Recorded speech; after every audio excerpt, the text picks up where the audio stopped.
as property investors, we need to work out how we go from where we are right now with the assets, resources, liabilities that we have on hand, and where do we want to go to? We need to work out what our financial freedom number is, and that's what today's episode is all about. Not trying to tell you what your financial freedom number is, but trying to work out from a structural perspective, how do we actually calculate this thing? How do we articulate what we want to achieve, where we want to go? But not just that, but how do we build the path to get us to that number? So we have Simon Buckingham. He is on the show today, and he's going to give us the financial freedom framework number. And this is a basic math equation that allows you to identify how do we go from here to here. And then also, based on your own requirements of what you actually have on hand, what is the quickest path for you to get to that goal? Simon Buckingham is a expert mentor in property. He's been doing it for over 20 years. He is here to help us understand and break down all this complex jargon that there is floating around there in property, and give us the step-by-step guide. Hey everyone, my name's Joe Tucker, and together with Jeff Miles, we created Oz Property Investors, Australia's largest property investment forum with over 67,000 property investors, and we help everyday Aussies build financial freedom through property investment. And this is why we interview experts, because we ourselves want to learn how we can all grow, and you guys get to be a fly on the wall with that. What I want everyone to do, if you're new here, throw in your financial number. Go on, put it out there to the world. What is that number that I am going to achieve, and by when? What's your number and by when? Throw that in the comments below. Enjoy the session.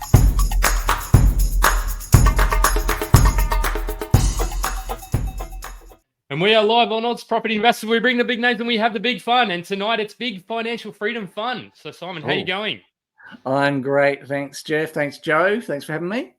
Welcome. You're welcome. Welcome. It's going to be a big one. Yeah, it's going to be big, isn't it, Joe?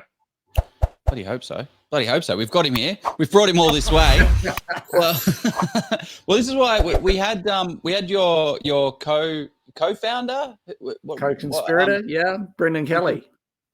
And he was dropping knowledge bombs on us, and we were like, you know what, that was an unreal session. We need to get the man behind the numbers. We need to get Simon on and chat through how this thing works. Like, how do we do this whole financial freedom thing?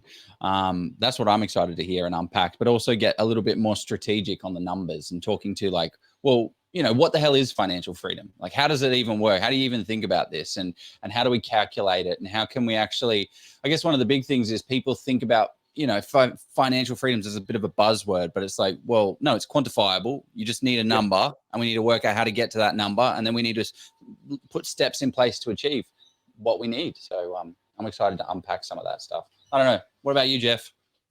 Yeah, definitely. Financial freedom is, whilst people, I'm sure there's the odd person who gets excited about looking at a property.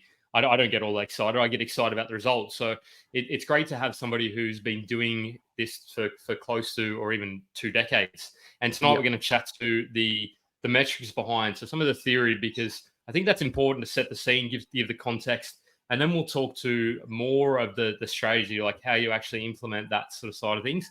And then we'll go into some real world case studies, because the knowledge and theory is great, but if you don't have the real world sort of case study, you need to piece those together, the theory and the practice, and you can sort of actually accelerate that journey. So it's going to be a fun session. So we should probably introduce the man who's sitting in front of us today. So you are Simon Buckingham, a highly experienced investor, got over 20 years, and you've done things including positive cash flow, which is a topical theme.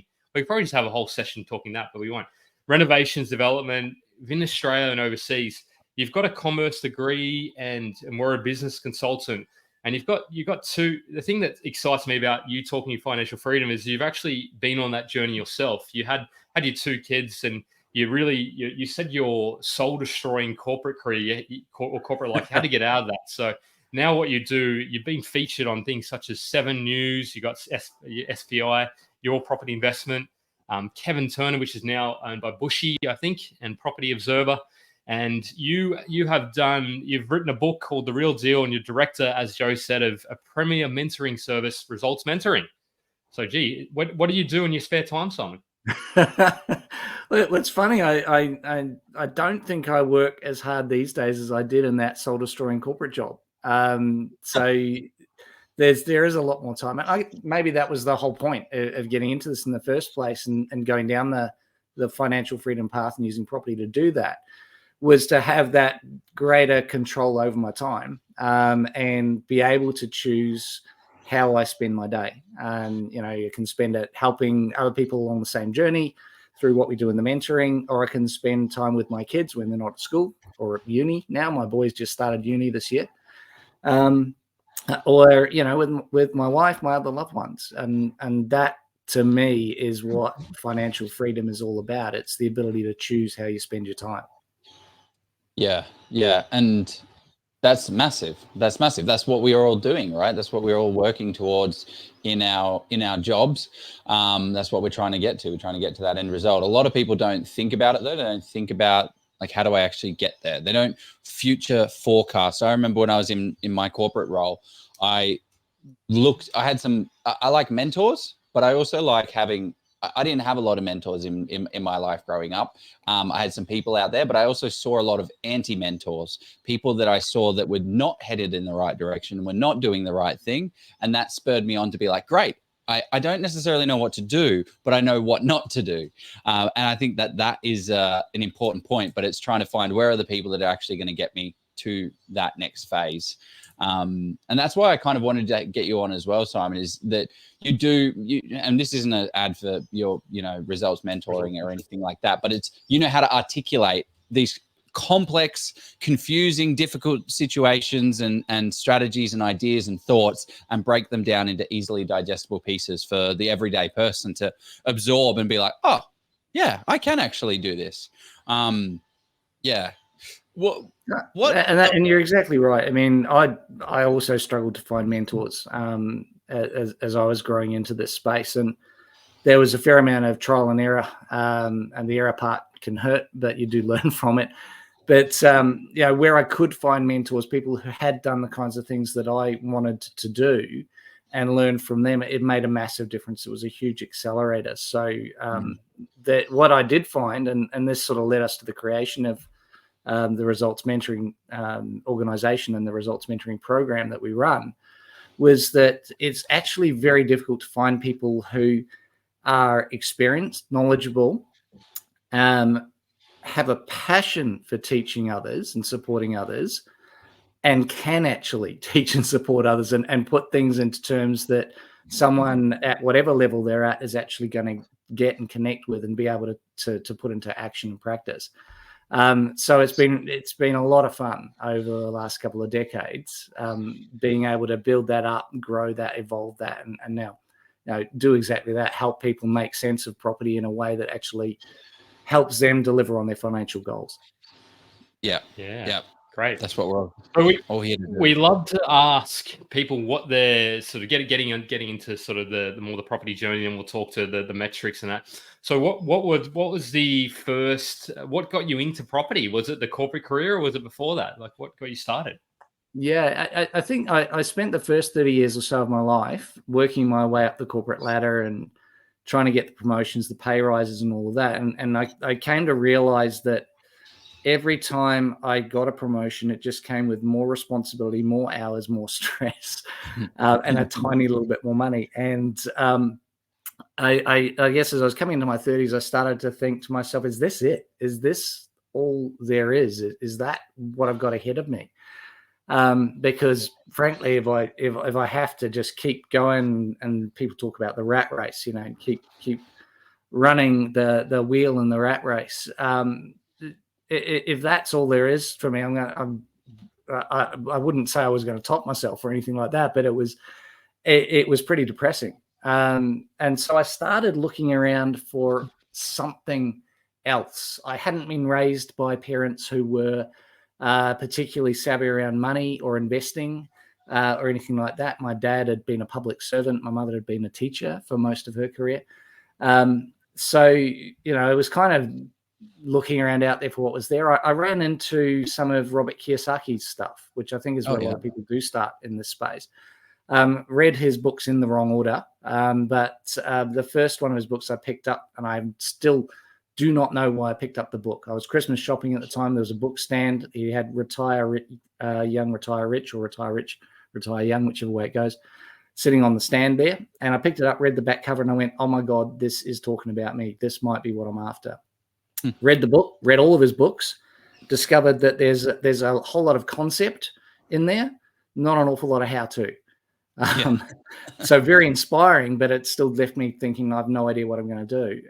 But the idea that you didn't actually have to work in a job for the rest of your life, that you could use things like investing to replace the income that you'd otherwise earn from a job and therefore create your own financial freedom, that was a major epiphany.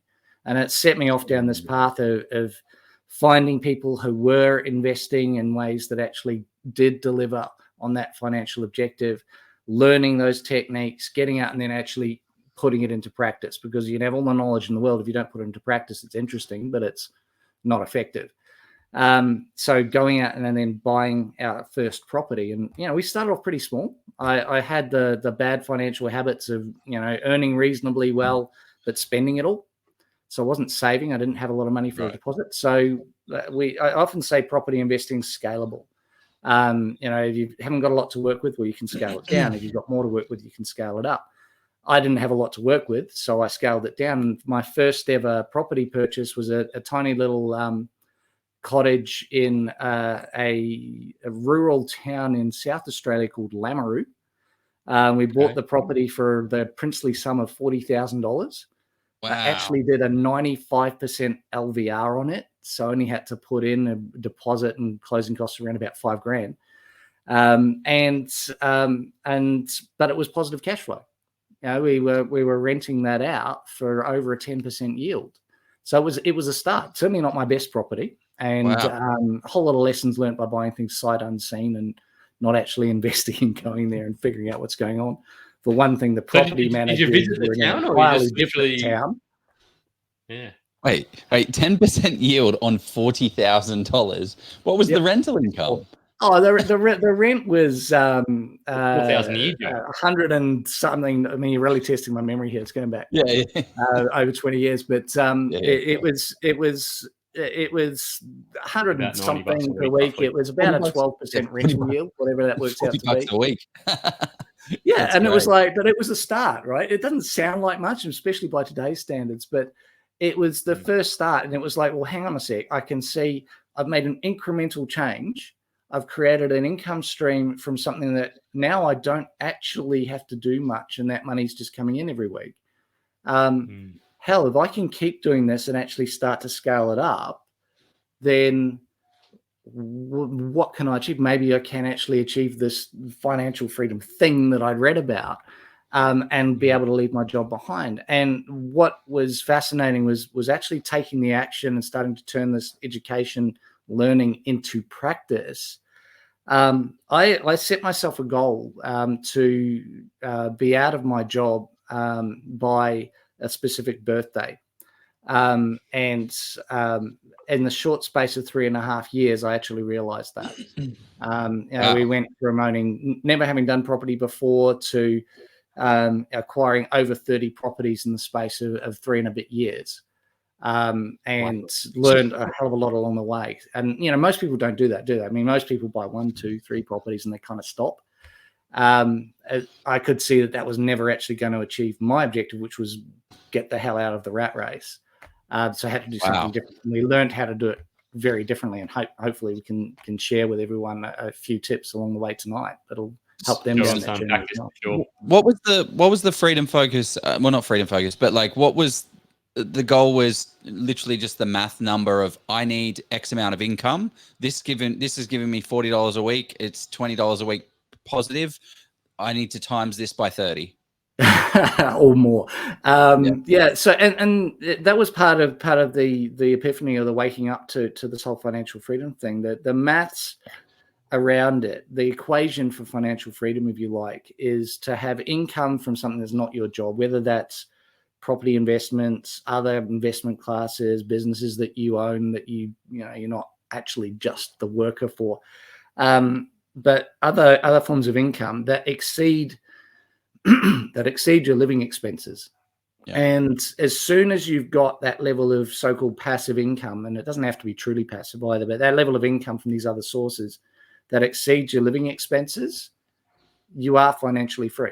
You're financially independent. You no longer have to work in a job if you don't want to. And so it was working out, well, how much do I need to at least be able to go, you know what, I've got enough now happening. I've got enough behind me in terms of assets that I can let go the addiction to the corporate job and walk out. I've got to tell you, the day that I did leave that corporate office building in South Bank in Melbourne, knowing I was never going back, I tendered my resignation, knowing how far we'd got, and we had various, property interests. We're starting to get into the business space. I tendered that resignation, and I walked out of that lobby door for the last time, and the weight that lifted off my shoulders was incredible. It was like a whole different world had suddenly opened up. A bit like, I guess, waking up from the Matrix and realizing what the real world is, although better. You took the red And blue pill. and never looking back. I had no regrets about that. It was scary at the time, giving up the supposedly security of a full-time job to go out on my own. But I backed myself knowing what we had achieved and the sense that we could keep going with that. And I've never looked back since. And it was such a change, like total life change. So, because what I'm interested in, like, that's an awesome story. And it just goes to show that the hard work does pay off and you make it happen. And the landscape that you were working with in whenever it was, Back at the start of the 2000s. Back in the day, it's kind of changed now, right? Like it's completely different world. 10% yields don't exist. $40,000 homes don't exist. How is this? I mean, we've got a couple of comments here. Here's the question: how is this? Sorry, can this be achieved in 2024, or is this just an easy way? Well, Joe, there are 40K houses, and they probably have 12% yields. But should you be buying those properties? Is the question. Well, exactly right. Like I said, that first property that we bought certainly wasn't my best investment. It came with a whole pile of learnings, but we learned to do a lot better since. The point is, I'm still actively investing today. Right. The market changes. You have to understand that change and adapt to that change. You have to learn how to anticipate that change. And you build on what you learn along the way. And the way we invest today actually still has a lot of similarities to what we did back then. You can still go and find cheaper, high yielding properties if you're looking for that sort of positive cash flow outcome, or you can create them. You can create your cash flow wholesale. You might develop a commercial property or something like that. The strategies change and evolve based on the market conditions, but you can still achieve those sorts of outcomes. Every year in what we do with our mentoring program, we get people in the program who are exiting the rat race, quitting their jobs, and going out on their own. They've created their own passive income streams or active cash generating property businesses that have replaced their need for a job. So the simple answer is yes, you can do it today. Would it be exactly the same as what I did, 20 plus years ago? No. But can I still use many of the same strategies that I did use then today? And do I still use those strategies today? Yes, very much so. Yeah, I love it. So I'm a very practical person. I like to have a the numbers line up and things work in that way. How do we quantify this whole financial freedom number? Like, how can we put a number to it and actually solve for the problem? Because that's what it is. Don't have financial freedom right now. That's a problem. How do I get there?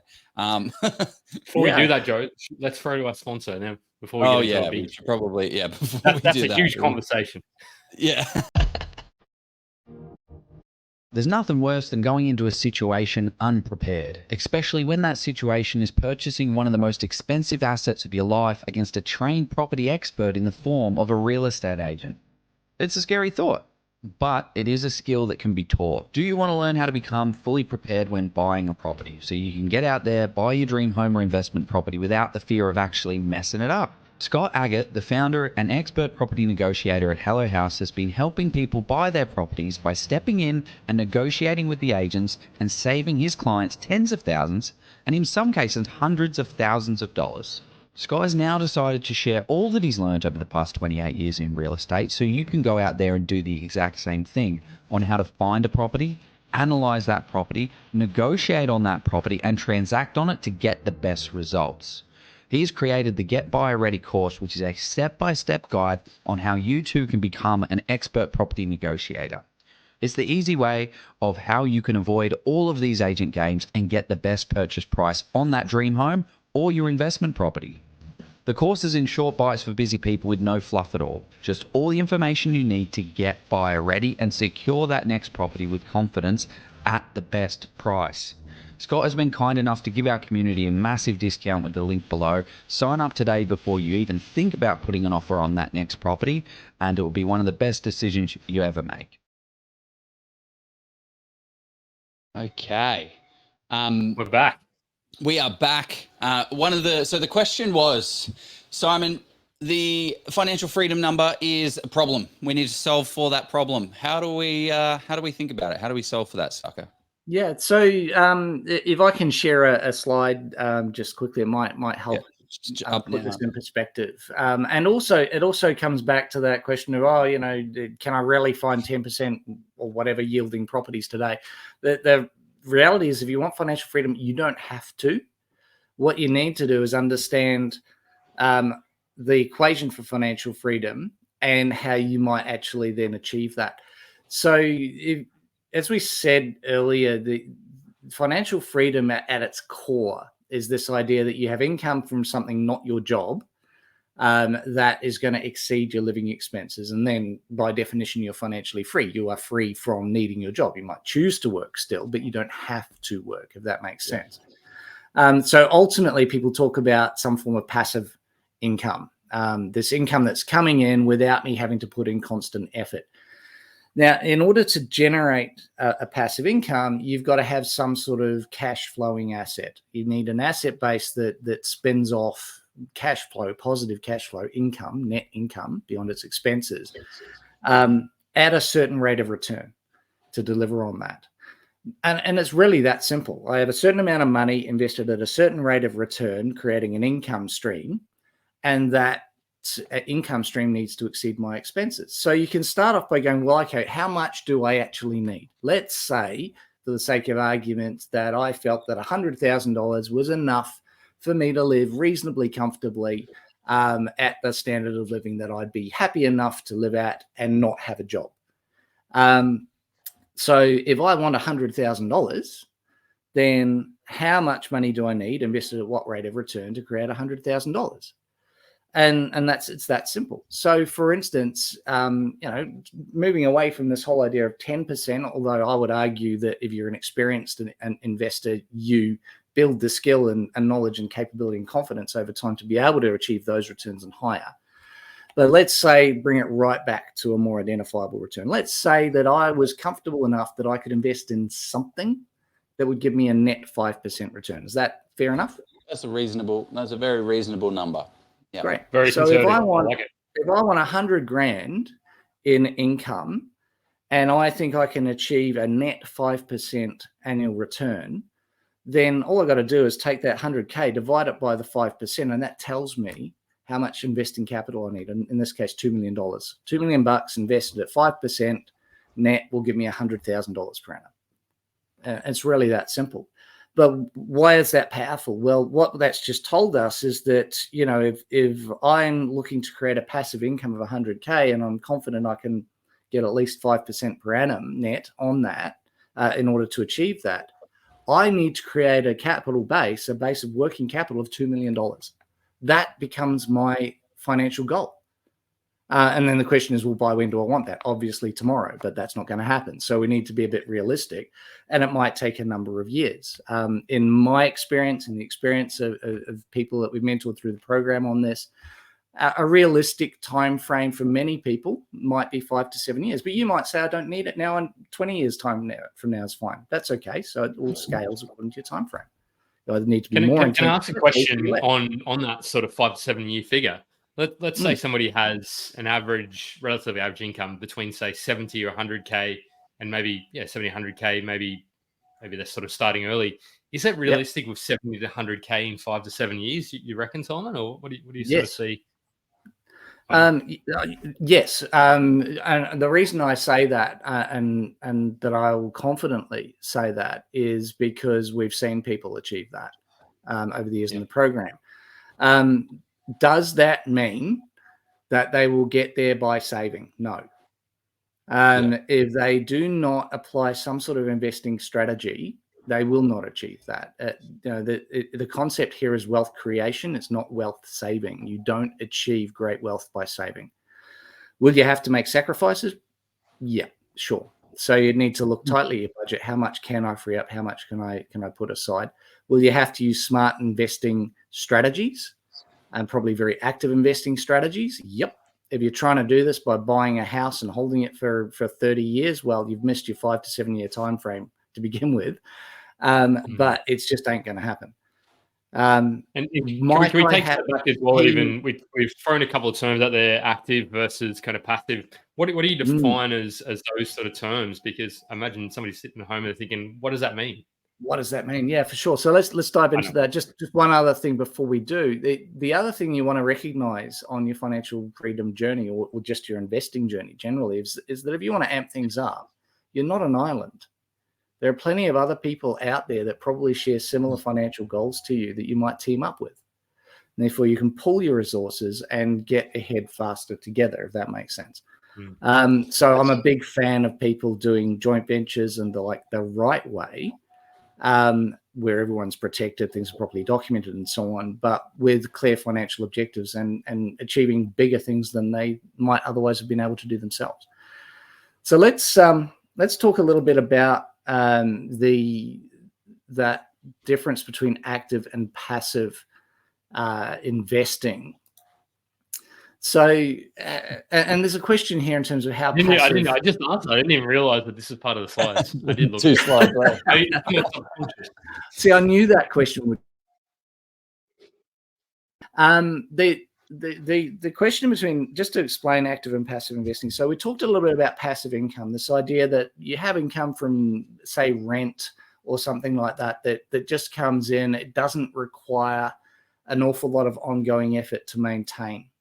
Now, we've often said in our program that there's nothing passive about passive income because there'll always be something. You know, you lose a tenant, you've got a bad property manager, whatever. There'll be problems you have to fix, but they're all fixable. Yeah. But passive investing is more about buying an asset, a property in this case, for either capital growth, market-driven capital growth, or an income stream from, say, the rental income. And it's so my main activity is in buying the right property, the right location with the right timing in order to be able to achieve that. Active investing, on the other hand, involves me getting more involved in the process. I'm more involved in analyzing and identifying areas that are more likely to experience rapid growth in the short term to get me ahead faster. So I'm not taking a 30-year horizon and bringing it right back to shorter period. Or I'm more involved in creating value in the property or creating income from the property. So I am doing something to the property in order to create that. So that could be something like renovation, a subdivision, or a development. And that can be a much faster way to actually get to the point where you could say goodbye to your job, because rather than creating a passive income stream, you might create an active cash producing business, if you like, in your property space that is turning over properties and giving you cash profits, which can replace your job. Yeah. I love I love just the simplicity of this idea that all you need is $2 million at a 5% net return to give you your $100,000, because that's a life-changing sum. And if we speak about it, like, there's so many different ways to get there. There is the buy and hold method, and how fast you go is dependent on how much work you want to put in to get that outcome. And you know what is work? Having, sitting down right now and listening to this conversation. So you guys are taking the effort and taking the time, taking the energy to learn and get educated on this. But like, if you look at 5 properties, all, let's say, valued at $500,000, and let's say they double in 10 years, right? So it's gone from 500,000, it's gone to $1 million. Obviously, it's going to shift and change as you're acquiring these over a number of years. But let's say we get 500,000, 10 years time, they all go up $500,000. That's $2.5 million that you've got in capital value. Sure, there's going to be expenses and things like that. So let's just say it's $2 million. That's it. Yep. Done. $2 million at 5%. Done and dusted, easy peasy. And at its core, it is that simple. I mean, people will get hung up on time value of money and the real value of money because of inflation and all that, and blah blah blah.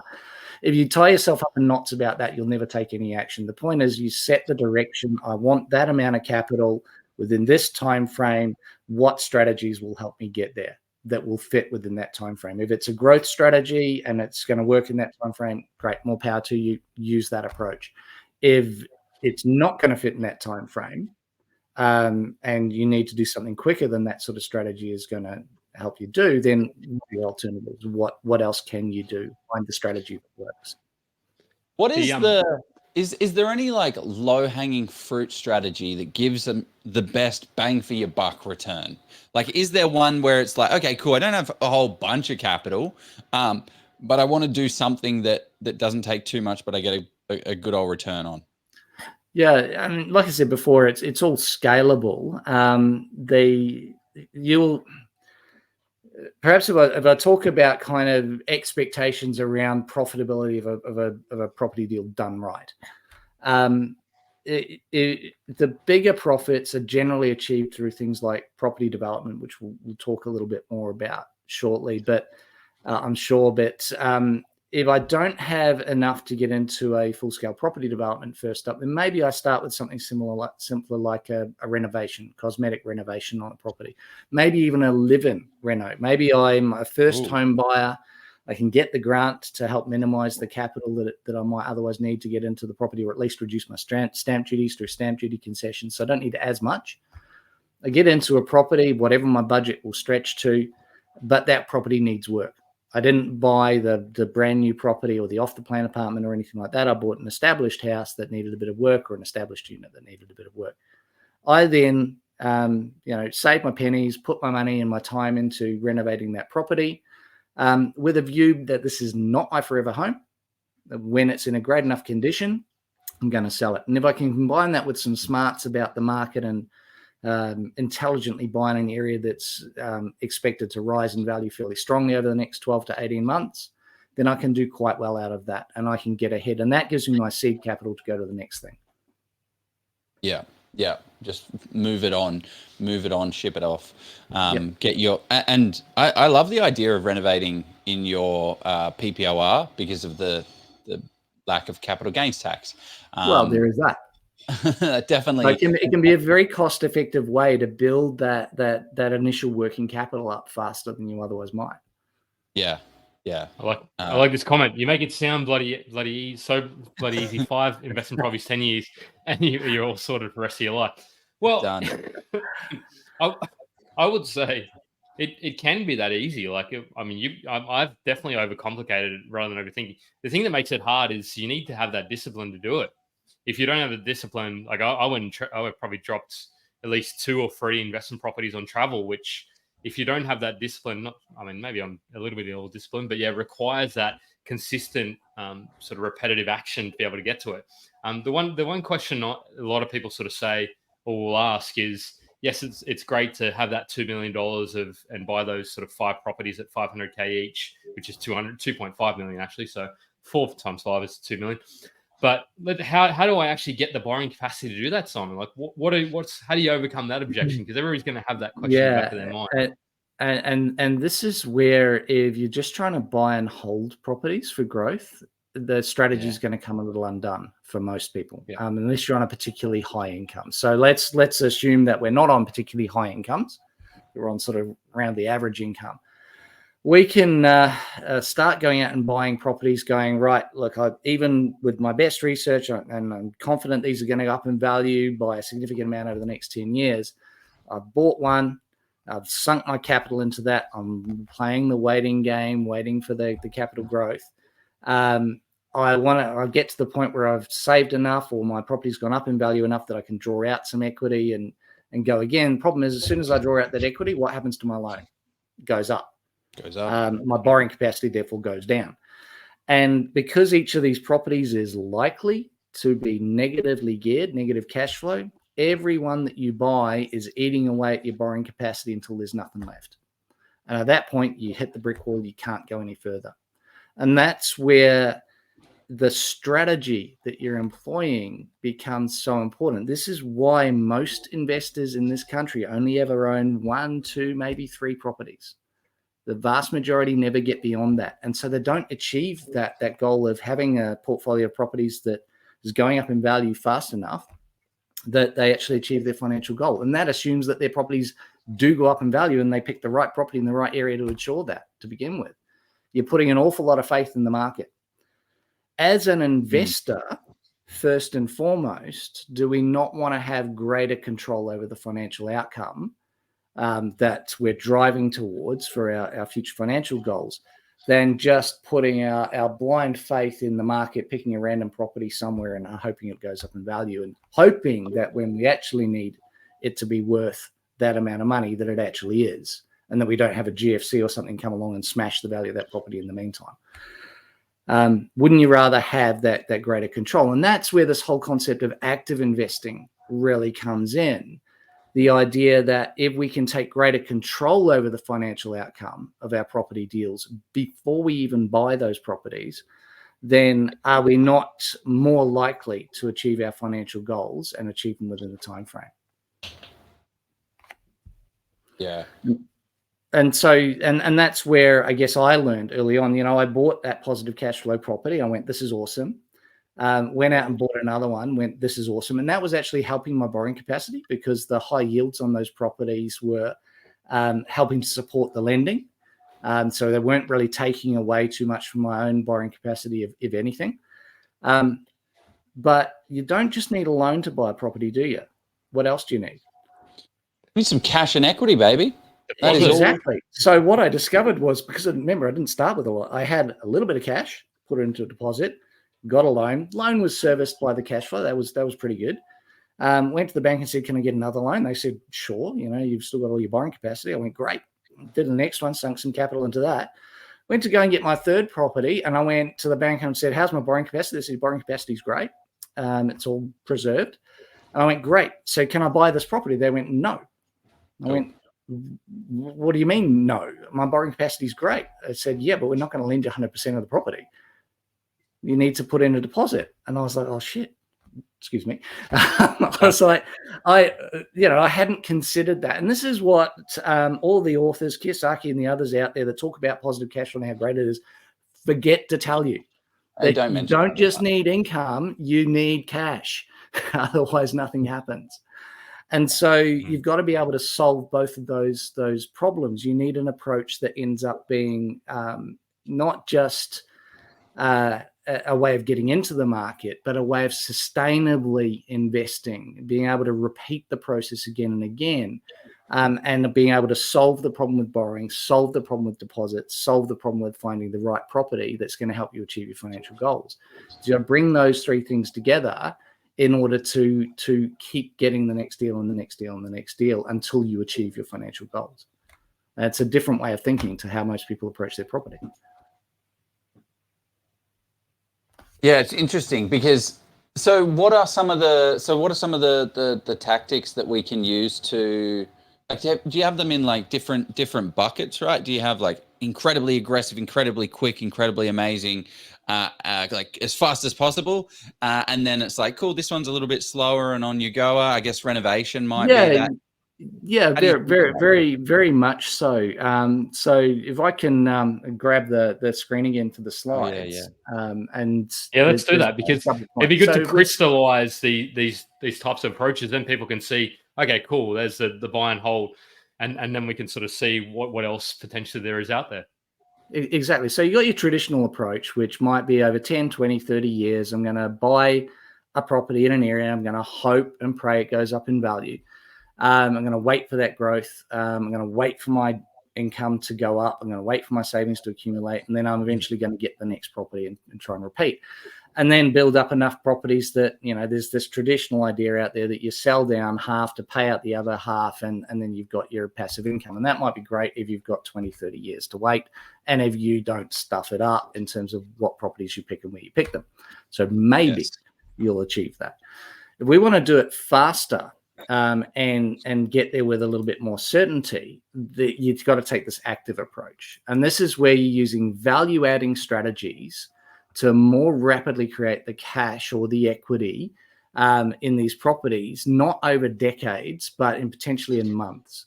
And there are strategies like cosmetic renovations that you can knock over in a 6-month period.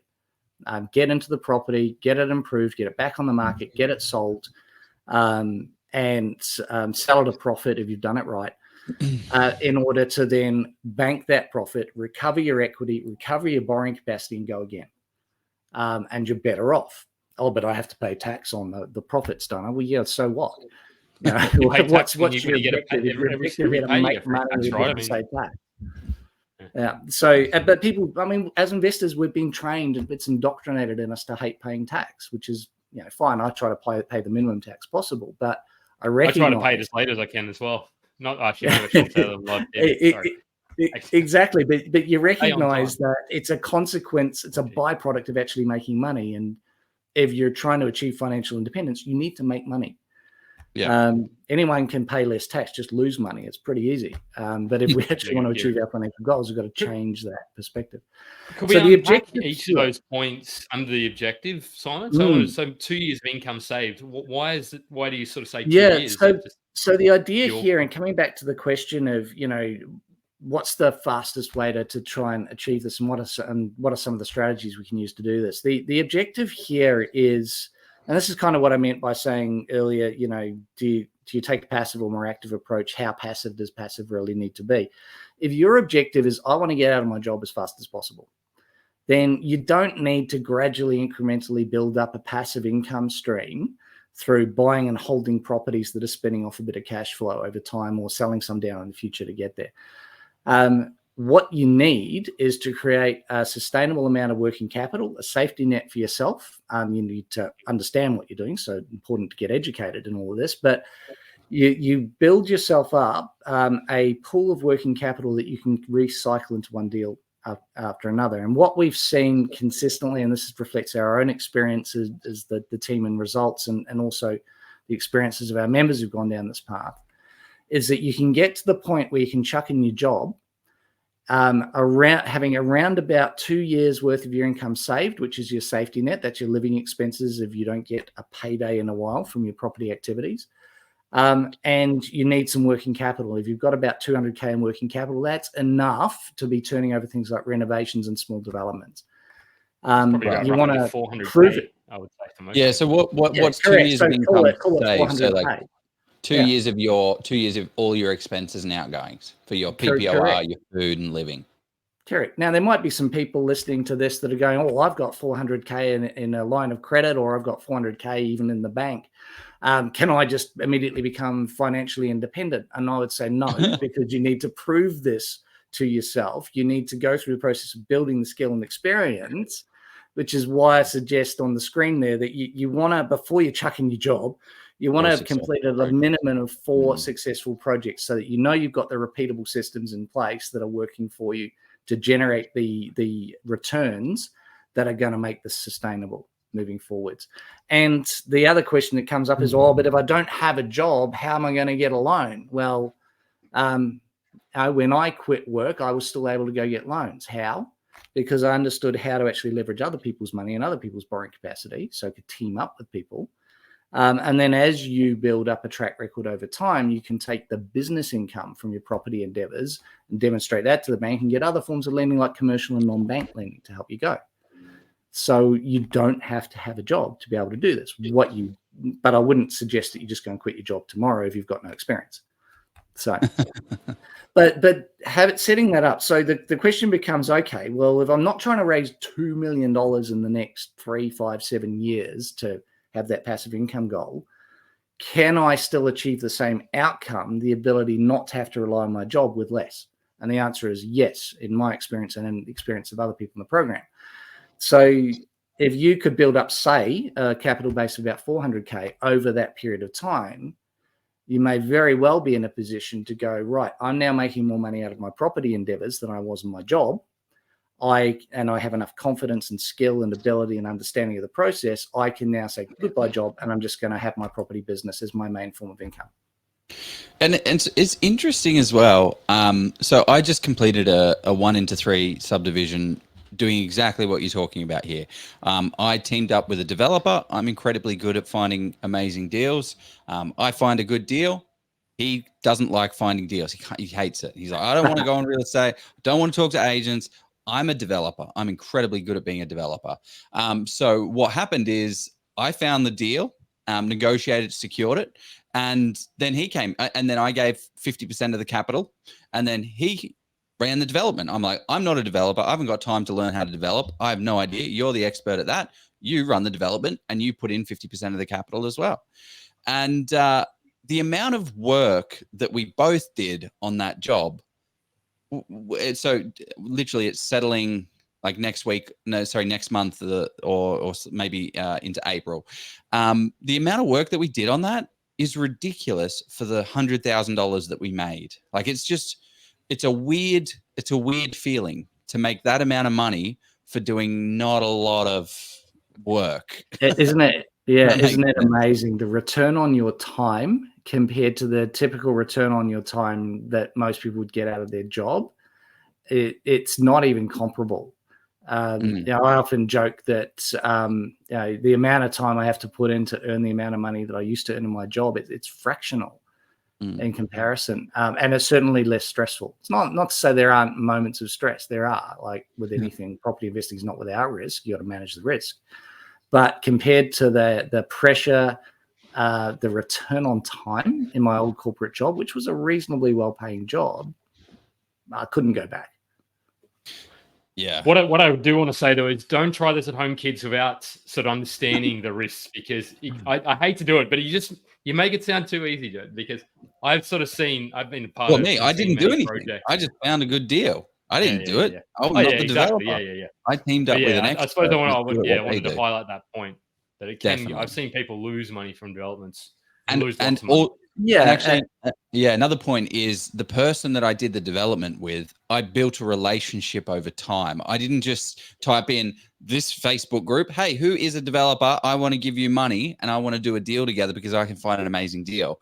It was a lot more in depth of like literally interviewing the person and saying, great, what are your developments? What's your history? How much have you done? What are you going to do? And then we got it literally drawn. I think we spent, $2,000 on a legal document to make it physically a formal agreement. But you need to spend time, energy, and effort doing those things, networking, building relationships. Exactly right. I mean, we'll often talk about the importance of doing due diligence on a property deal to understand the risks and what you're getting in, and that financially what you're expecting to get out of it is likely to happen. But equally, if you're looking to partner up with another investor, you've got to do due diligence on that person, which is exactly what you just described, and is absolutely what you need to do. You've got to know who you're getting into financial bed with. Yeah. And what are some of the, I guess, questions to think about or to ask when you're having these conversations with people? Yeah, look, if you're looking to partner up with someone, one of the most important things I think is understanding what it is that they're actually looking for. So, and from a financial goals point of view, what are their goals? And do you have? They don't have to be exactly identical to yours, but do you have an alignment there? Are you heading in the same direction? Because if you've got someone who's very transactional in their approach, they're just looking for a quick win and get out, but you're looking for someone who's, say, you want to be working with them in a business context for a number of years towards the same goal, you've got to disconnect there. You want to understand their experience What experience do they have that they're going to be bringing to bear here? Have they worked with other developers before in this instance? And how has that gone? What's their appetite for risk and their attitude towards risk? Are they super gung-ho, or do they show at least some respect for the need for due diligence going into deals? And so you spend you've done exactly what I would suggest anyone should do, considering those sort of partnerships. You invest a lot of time up front, actually getting to know the person, their ways of working, their objectives, their financial position, because it's no good teaming up with someone who says, yeah, we'll do a JV together, and I've got $100,000 to chuck in the JV, and then a month later they've gone and blown that $100,000 on the pokies, or they've realized they had to spend it on their kids' education or something like that, and you go, here's the deal, and they go, oh, sorry. Yeah. So you need to have that understanding of where the person's at. I think of it as a lot like a marriage. There's give and take, but there needs to be openness, honesty, transparency between the parties, and a real commitment to working together. Yeah. And I think everyone's got their individual talents. Where I see relationships break down is when I said, I'm not the developer. And he said, I'm not the buyer's agent. I'm not the buyer of this property. And I did not encroach. I asked questions along the journey. He says, I want to learn the development process and go through it and feel it and have some money at risk, have some stake.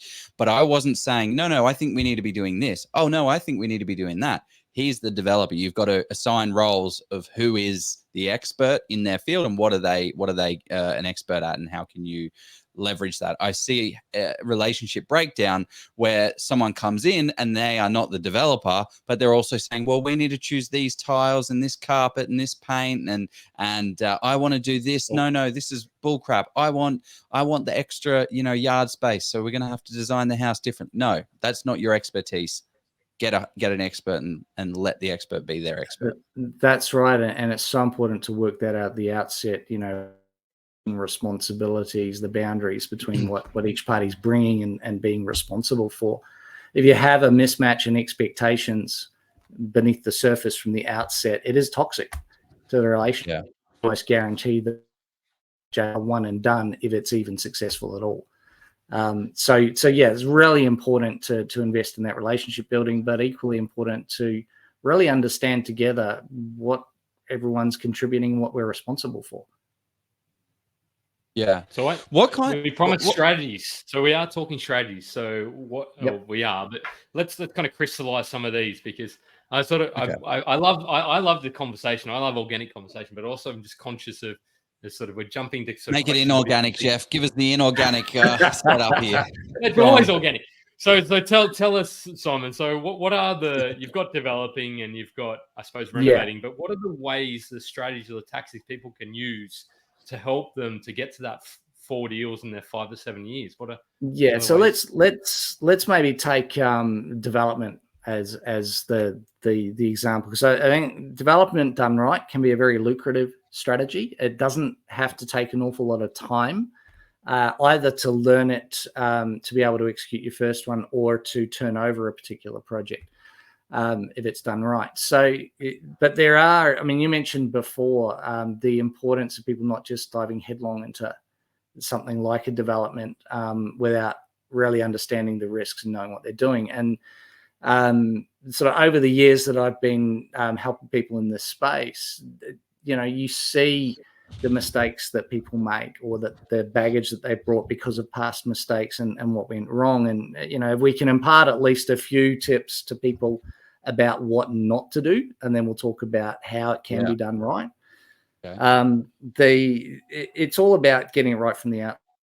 You go into something like a development, and the same principles apply to renovations, any of these value add strategies, and you don't know what you're doing. You go in blindly, you go in on blind faith, you just hope it's going to be the right outcome. You just bought the ugly house, you're going to renovate it thinking you're going to make money, or you've bought a development site thinking that automatically it must make money because I can put more houses on it or more units on it. You're setting yourself up for failure. So if I can grab the screen back again and maybe share it. Let's talk about getting it right from the outset. and avoiding some of those really huge mistakes where even experienced developers can come unstuck because they lose sight of this. So there's some real key pitfalls. One of the things you'll always hear people go on about in development is, oh, you've got to have the highest and best use. Now, what does that mean? It means jamming onto a property as many houses, units as you possibly can to maximize the density. And because that's the way that you'll make money, and that's how development works. Absolute crap. It's a recipe for disaster when you go in that blindly, because you don't understand what the market actually wants to buy from you. They might not want your shoebox apartments. They might actually want a house on 400 square meters of land. That might be what's selling, and that might be what makes sense to develop. So where I see developers fall over again and again is they go find a site that can be developed. It's a big enough block. It's got the right zoning. They go to an architect and say, what can I put on this space? And the architect designs a monument to their own ego because they haven't been given any kind of limitations or parameters. The developer goes, great, takes that off to a builder, gets the shock of their life when the builder tells them how much it's actually going to cost to build. But then they take it to a real estate agent, and the real estate agent either says, nobody wants that, or you'll only get this much for those, and suddenly the numbers don't stack up. And what have you done? You've already bought the property, you spent all this money on design, and you've got a dud.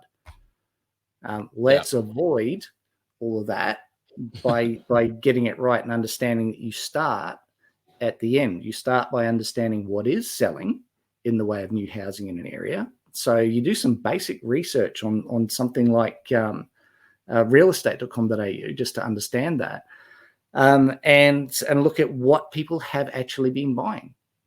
And then you go, right, well, rather than reinvent the wheel or start with a blank sheet of paper and just come up with whatever will fit on there, how about I start with that and work out what sites I could actually put that product on, and can I make money out of doing that, or at what price would I need to buy those properties?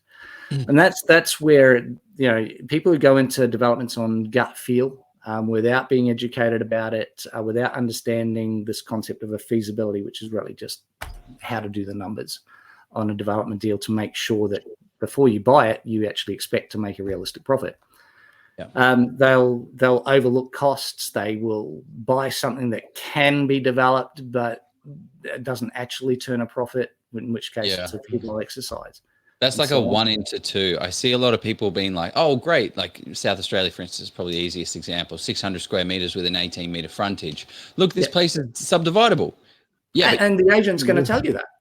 What about the significant tree though go out the front that's on your property? It means that you can't develop it. You can't split that bad boy if there's a big old gummy at the back. But it's so true. Like they just don't stack up. 1 into 2s. If you're knocking down a house to put a new house up, I mean, I'm sure there's plenty of examples of where it does, but just generally, if you see subdividable on the real estate listing, you still have to do your due diligence and do all the number crunching. Because it'll always say STCA, subject to council approval. Exactly. Even if there's an overlay on the property that says there's no way in hell that you can subdivide or develop. I tell you what, I was looking at a property the last year actually. It was a while ago, and it was a cul-de-sac block with about a 10-meter frontage. And they drew plans. They went to a developer, went to an architect, drew plans. And I saw it and I was like, there's no way you can develop on this. Like, I'm not a developer, but I know you can't do it. I called up, they had like the little logo of the person, called up the developer. And I was like, why are you saying that you can split this? It can't, can it? I'd love to know how. Talk to me. And he's like, oh, no. The job was draw a picture at the back here with a house, and that's all I did. So do not, and he's like, I'm like, can it be subdivided? He's like, no, of course not. I'm like, oh God. He's like, the guy paid me $500. I'm happy. So you do just be very, very careful of what the real estate agent says. And I imagine, is this a slide to say exactly that? Oh no, here. That's right. I mean, you might, if you're my age, you might remember the Kevin Costner movie, Field of Dreams, where the voice of God comes down and tells him to build a basketball stadium because if he builds it, they will come and people will come and attend it. That is the worst possible advice anyone could ever give you when it comes to property development. You've got to understand what people want to buy and deliver to that, irrespective of what the agent's telling you about what the site could be turned into. That's irrelevant. It's what do people actually want to buy in the way of new housing. It's like what are people actually buying? Simple research on realestate.com.au, what's sold over the last 12 months in the suburb, not the neighboring suburbs, because you could have a totally different market in a specific suburb. And what is it? Are they houses, townhouses, single level units, 2-story places, 2-bedroom, 3-bedroom, 4-bedroom? Where's the sweet spot that people are actually wanting to buy and they're paying a premium for? That's where you start, and then you go looking for your site, not the other way around. On this point, Simon, you discourage or recommend, not recommend it, you'd say that people should avoid where there's no direct comparable or direct products that have been built. So you want to see a proven track record, because you sort of see a lot of people say, oh yeah, I'm going to go and build these luxury townhouses, and there is demand for it because it's a highly affluent area, but there's none of those around. How do you feel about that sort of situation? Yes. Don't. The idea here is that we're investors, not gamblers. We want to create as much certainty and mitigate as much risk as we can going into deals. If we're going to throw a product into an area where that product is never sold before, we're making massive assumptions around demand. How do you know what it should sell for? So how are you going to try to work out the profitability of the deal if you don't even know what it's going to sell for, or if it's even going to sell, or how long it's going to take to sell? Don't be the pioneer. Just copy what other people have done and work backwards from that. Yeah, it's amazing. I've seen so many deals where it's there's a subdivision here, there's a subdivision there, and you look at a site and you're like, why hasn't this been done yet? It's like, that's your opportunity when you've got as Jeff was saying, a proven track record. But obviously you still need to do all your due diligence and number crunching on the site. But it's like, there is an opportunity right there. There's 3 lots done exactly the same thing that you want to do. And why hasn't anyone else done it? Well, that developer is right there. He's in the middle of doing this one, so he can't afford to buy that. This guy's already moved on. So it's to keep, but also there's also the demand side of things as well. Is there too much demand coming to the area? There's a really good website that looks at the SA2 for how much supply is coming onto a market through the building approvals by SA2. Super useful, super amazing, because it gives you like how many properties are actually coming, what is the demand coming. So it's that supply and demand balance. I'll share that in the show notes or whatever this thing is actually. So sorry, I'm going off on a tangent here, but it allows you to see what else is coming up. Do you go into the council website? Let's just say we're talking about Moreton Bay here. Do you go into the Moreton Bay Council website and see what's being approved and not approved and those type of things? Do you do that? Yeah. So part of your due diligence on an area and deciding whether it's an area that warrants your attention and is going to support a potentially profitable development is to understand, obviously, the broader market dynamics, which what are the trends in the area in terms of prices, but what is that balance of supply and demand? If I've got evidence of townhouses being bought, how much of that's on the market right now? And am I just going to add more supply to an already oversupplied market that's got far more listed for sale than have sold?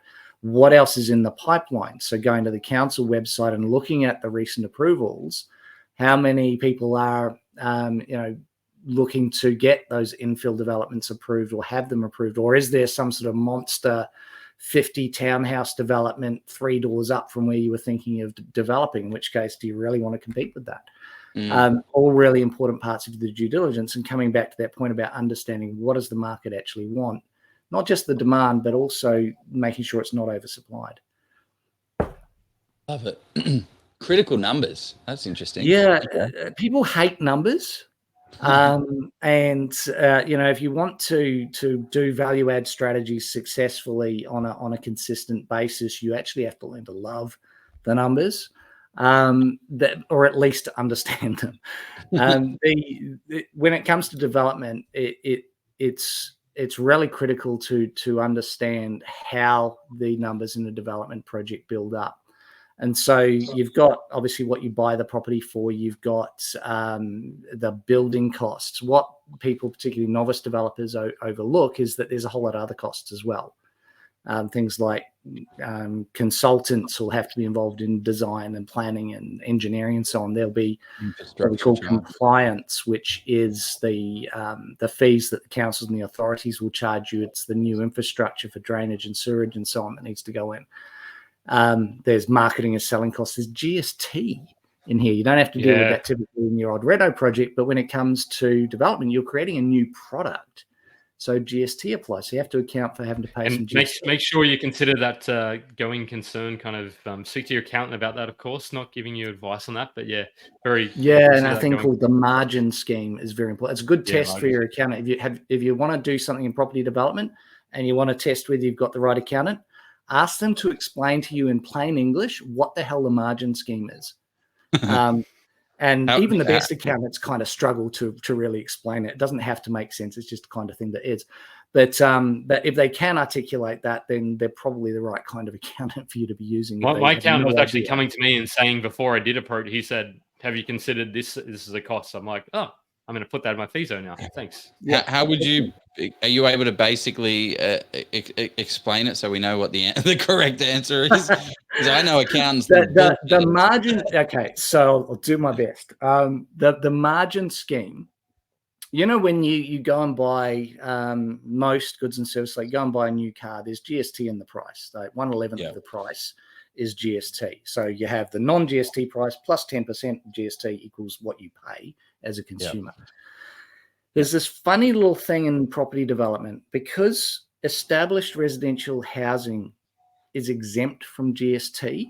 So I go buy an established house and I sell that established house. There's no GST in that equation. It's exempt.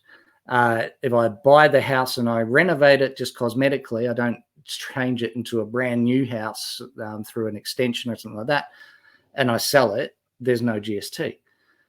With a development, though, I'm creating new housing. There's GST in what I sell. So, but there's normally when you're selling something with GST in it as a business activity, you get to claim back the GST on your inputs. So in this case, construction and all of that, you claim back it. So you don't just pay GST out of the end. You claim back some GST on the way through. It reduces the total GST payable. But what about that purchase price?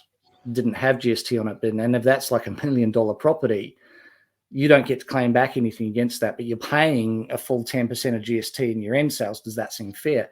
What the margin scheme allows you to do is treat that original purchase as if it had GST in the purchase price, and you get an offset for that effectively.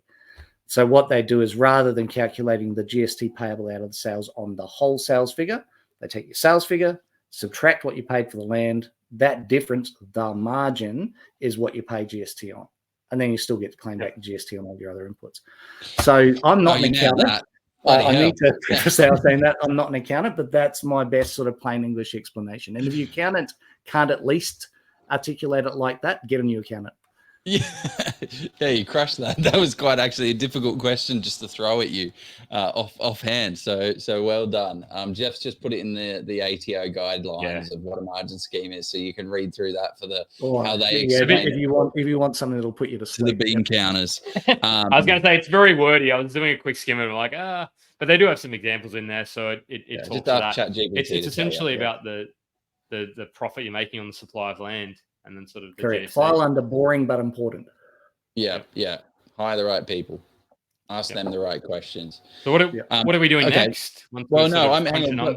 What's this whole selling price? Why is selling price? Yeah. So then you've got your selling price there. So when you look at this, these are the numbers that build up what we might call a development feasibility. So we've got our selling price. We've got all these costs in the middle. We want to make a profit, obviously. Why else are we doing this? And then there's what we buy the property for.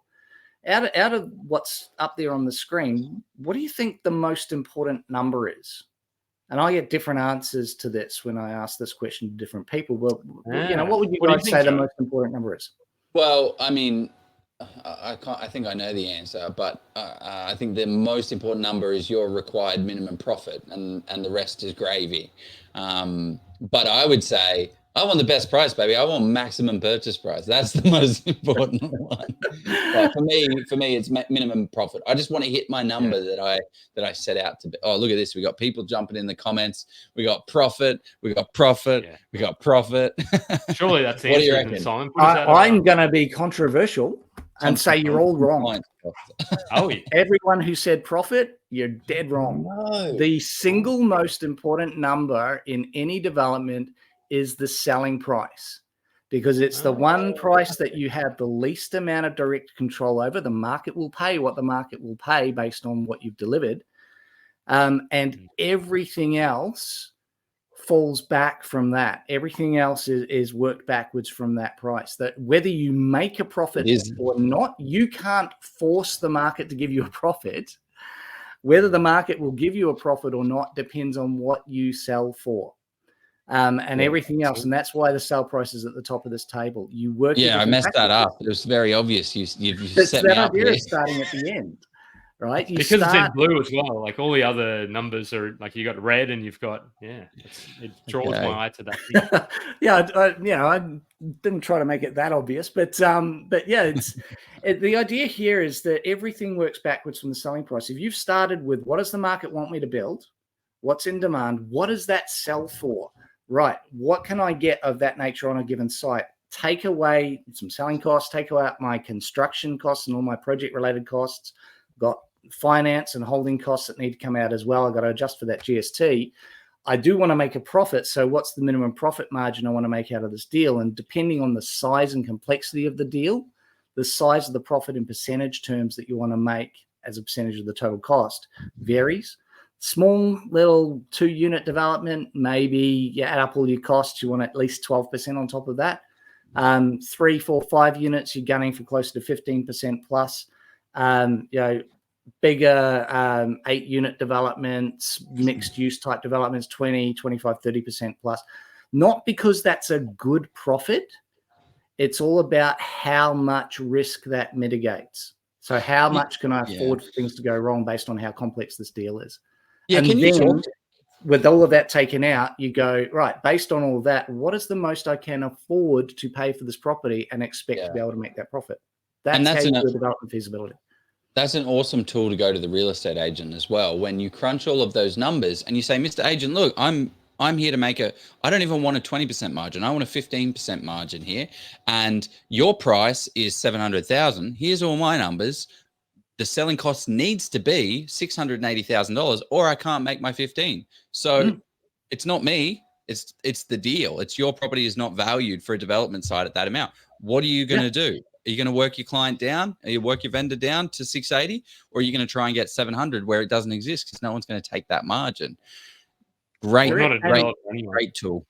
Yep. And you will get unrealistic agents and unrealistic and greedy vendors who believe their property is worth a lot more as a development site than it actually is. And so you will dismiss 99 out of 100 of opportunities that you do a first level analysis on to find the ones that actually will make sense. One of the things, like what I was just saying there, 20% is my limit. What are your thoughts on, because that's what you hear out there in the world. I need to be getting a 20% margin on property. I've done a lot of due diligence on a lot of deals. 20 is very, very hard to achieve in this day and age. Yeah. On a small development, I'd agree. And the question is, well, do you really need to achieve that? Because you're looking at one measure in isolation. What you should be looking at is the margin on the total costs, or what's called the gross margin in the deal, which is what we're talking about here, that 15, 20%, whatever it might be. That is not about profitability. That is about risk mitigation. That is about how much can you afford for things to go wrong. What you look at in addition to that to say, is this deal worth my time, effort, energy, money, etc., is how much capital do I have to put in and what will be my return on that capital and what will be my return on that capital on an annualized basis. So if this deal is going to go for more than 12 months, adjusting it to say, what's that equivalent to as an annual return? Then you want to look at how much is that in dollar terms, because if I might have a set of numbers that give me a 15% profit on costs, and it's going to be 50% return on the equity that I'm putting in there over 12 months. But if that return is $10,000 in dollar terms, and it's going to require me to spend 300 hours of high pressure on getting this deal done over the period of 6 months or 12 months, or whatever, I'm going to go, is that a good return on my time? Maybe not. So, you've got to look at $2 million dollars. You've got to look at the on return on capital. You've got to look at the time in the deal, and you've got to look at that margin on costs relative to the risk and complexity of the deal. And that's what determines. That's a more sophisticated approach, if I can dare to use that term, towards assessing the profitability and viability of a deal. Love it. Okay. So we've answered this. What is the most important number? The most important number is the selling price.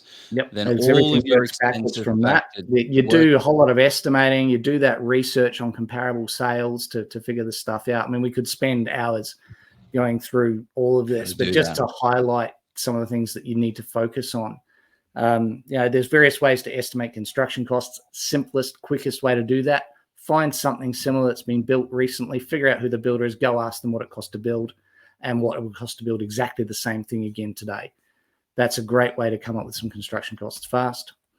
Yeah. If you don't know how to analyze comparable sales, you don't know how to figure out your selling price. So you need to look at the end product and find the same thing nearby that sold over the last 6 or 12 months to base that on. Don't just rely on agents' opinions, especially if there's nothing else like it in the market. And don't just rely on what's for sale, because that doesn't tell you what things are actually selling for. Very true. And then those other costs as well, those compliance costs, they can be tens or even hundreds of thousands of dollars. And it's scary to see people just starting out in this space, possibly a lack of education. They don't even know that compliance costs exist. They think, there's a planning permit on this site, must be build ready. Well, no, it's not. You'll have to go pay council, pay the authorities, get new power, new sewer, pay a development contribution levy to the local council just because you're a developer, and all these other costs. There's a bit of research and spade work required to uncover what they are locally, and consultants as well. You need to go talk to consultants, figure out who you're going to need. You may need designers, surveyors, planners, engineers, building surveyors, and so on.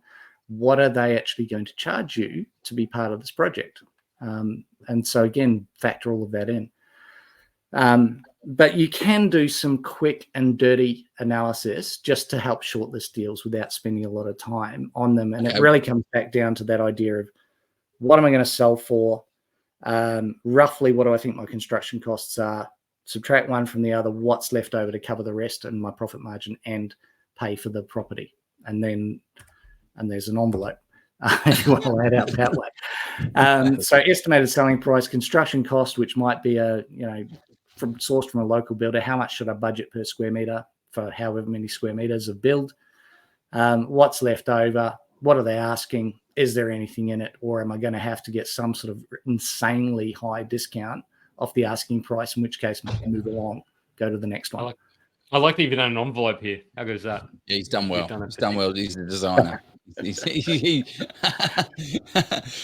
Okay, where are we going to next? Because I want to jump into some of the questions. So if anyone has any kind of questions, throw them in the comments now. But is there an area that you wanted to kind of dive in a little bit that we haven't? Well, I guess we've talked about a lot about what not to do, as well as some pointers about what to do in terms of some of the analysis and due diligence here, at least from a financial point of view. Maybe that if there's some value, we could take a look at a couple of real examples and show you what can be done in the current market. Couple of examples from people that we're coaching in results that they've turned over and completed in the last 18 months to kind of make this real. And bring it back around to the whole, where do we start this from? How do I build that capital rapidly to get towards that $2 million, or just to use the cash profits? How quickly could I get to a point where I could potentially start replacing my job or walk away from my job? So if you want, we could dive into a couple of those case studies. If you Definitely. like. I promised examples. So we usually, when we promise something, we deliver it. So Oh, very nice. sponsor, Okay, there we cool. go. Well, let's just jump into our final sponsored ad, and then we'll be jumping in. Ladies and gentlemen, we have a special announcement from the master of commercial property investing, Steve Polisi. I love commercial property. Get ready to have your minds blown as Steve is back and he's got some pretty exciting news for us. Steve is unleashing his second sensational book upon the world, and get this, for the Oz Property Investors members out there, he's giving it away absolutely free. Yep, 100% free. Yep, 100% free for all property enthusiasts who want to learn and grow on their commercial property investing journey. But he's also added a little extra chili to make this deal even spicier. With this free book, you'll also receive a complimentary 1-hour strategy session with the man himself.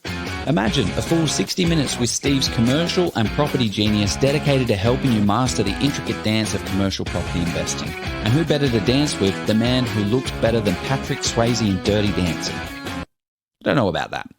Want to grab this offer? It's super easy. If you're live right now, click the link in the comments and secure it today. If not, grab your device, open up the browser, head over to polisiproperty.com, look for the book page and grab your free copy of Steve's latest masterpiece. And when you're checking out, make sure to use the exclusive code OZPROP to secure the free book and also your free 1-hour strategy session. My only concern with this offer is that Steve's going to have to turn it off soon, as he can only do so many sessions. So if you want to secure your spot, do so today. Oh, nearly passed out there.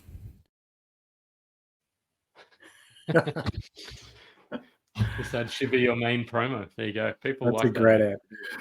So should we look at the real life case study? What have you got? Show me the money. That's what I want. Let's dive into a couple of very different projects. last 18 months Show you one that's a development that doesn't even involve building, and what you can actually achieve through that, and then go into one that did involve building. So if we I'll find my mouse again, there it is. So why build if you don't have to? Right? People go, I'm a property developer, I've got to build. No, you don't. You do what makes the most sense, what's going to make you the most money in the least amount of time with the least amount of risk and effort. So one particular strategy that is sort of come to the fore in recent years is the idea of teaming up with a builder and doing what's called a house and land strategy, where you're basically going to get planning approval. Say you're going to take a corner block, which this example is, and split it up into 3. Get approvals for the subdivision, the splitting up of the land, as well as approvals for what's going to go on the land, which might be, say, 3 new townhouses. But you're not going to build the townhouses. You're going to work with the builder to market those for sale to buyers who are going to effectively buy the land off you and enter into the building contract with the builder. You sell the land at settlement of the sale of the land, which is probably before the builder's even started. You've got your money, you say bye-bye, and the purchaser's relationship is now with the builder until the end. So it can be quite a quick process, relatively speaking. So one of the questions I think you asked Joe earlier was, where can you get the best bang for your buck? What can you turn over really quickly and make a lot of money out of? This is a real classic example of that. So this is exactly what I did. Like when I was talking about that 1 into 3 subdivision, this is the process. Well, I don't know not the exact process. I haven't seen what your process is, but yeah, cool. So I'm with you. I think this answers that question as well for a starter developer. Yeah, so this is definitely a great deal to do when the opportunity arises. So in this case, it was a South Australian property. The block was a fairly rectangular corner block, no easements, no real complex trees or anything like that, a little bit over 650 square meters.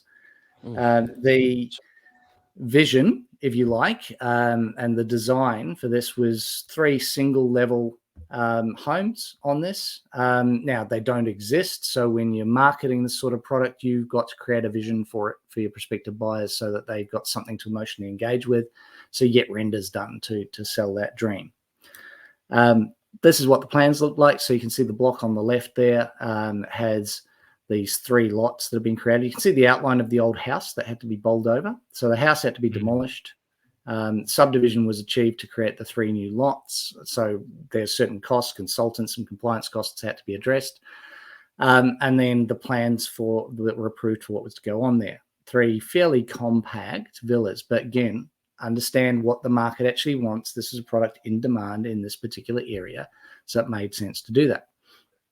So then you've got the numbers in the deal. So this is how a deal like this can come together. Remember, this was completed within the last 12, 18 months.